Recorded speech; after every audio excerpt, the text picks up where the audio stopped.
செவ்வாய்க்கிழமை, சனிக்கிழமை, வியாழக்கிழமையில வெண்ணெய் சாத்தி ஆஞ்சநேயரை வழிபாடு செய்தோம் என்று சொன்னால் நம்முடைய துன்பங்கள் கரைந்து போகும். வெண்ணெய் எப்படி கொஞ்ச நேரத்தில் உருக ஆரம்பிக்குமோ அதை போல நம்முடைய துன்பங்கள் எல்லாம் உருக ஆரம்பித்து கடைசியில் இருக்கிற இடம் தெரியாமல் என்ன செய்கிறோம், போயிடும்.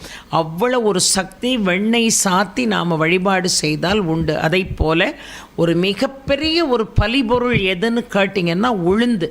இப்போது நிறைய இடங்களில் நாங்கள் கோழியை பலி கொடுக்குறோம், ஆடு பலி கொடுக்குறோம். இப்படி ஒவ்வொரு சம்பிரதாயங்கள் ஒவ்வொரு இடத்துல கிராமப்புறங்கள்லாம் இன்றும் இருக்கிறது. ஆனால் ஒரு உயிருக்கு இணையான ஒரு பலிபொருள் எது என்று கேட்டால் உளுந்து.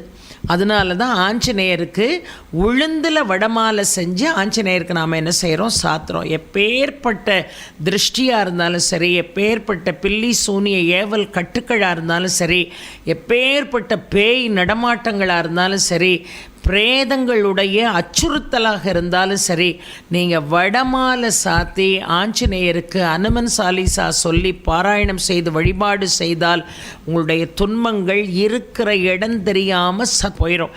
ஏன்னா எப்பொழுதுமே ஒருத்தர் எவ்வளவுதான் எடுத்து சொன்னாலும் அதை உள்வாங்கி கொண்டு நாமே அதை முயற்சி செஞ்சு அந்த அனுமன் சாலிசாவை படித்து அதில் எவ்வளோ பலன் கிடைக்குதுங்கிற விஷயத்தை நீங்களே என்ன செய்யணும், உணர்வுபூர்வமாக தெரிந்து கொள்ளணும். கண்கூடாக அந்த பலனை நீங்கள் பார்க்கணும். அதுதான் என்னுடைய ஆசை.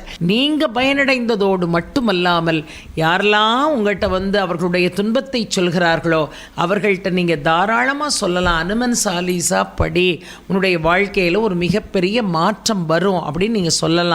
40 பாடல்களையும் ஒட்டுமொத்தமாக பாடணும். ஒரே நாளையில் அந்த 40 பாடல்களையும் பாடணும்.